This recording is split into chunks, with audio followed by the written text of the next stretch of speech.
Ayan, with Ate Bella. And then the two guys, Kambalentong. Ayan, si Bella, yung bike ni Bella ko. Ayan na.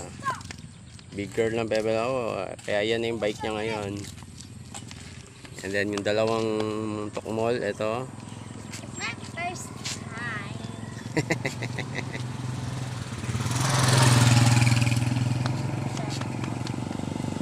Yan. So, nandito tayo sa Palayan. Ayan. So,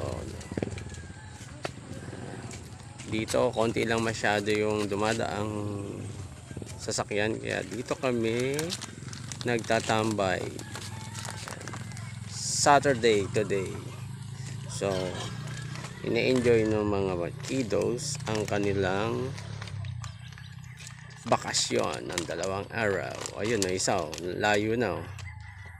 Si Chog-Chog, ayun si Bride. Ang layo na ni Bride. Waka mo to abutan ko. Waka mo to abutan ko.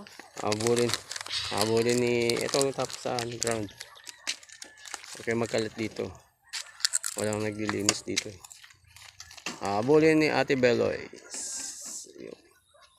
Kaya si Ate Beloy, malaking bike na gamit. Yun, no? Layo kagad.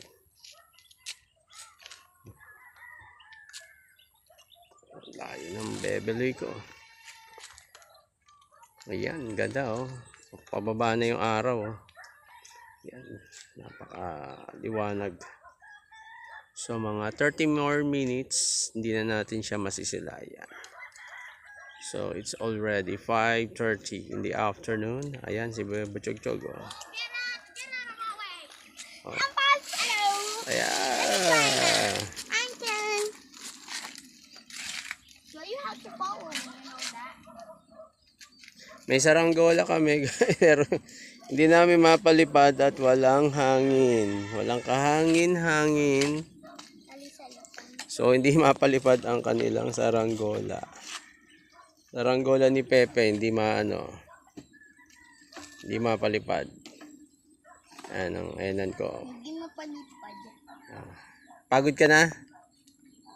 Ha? Are you tired?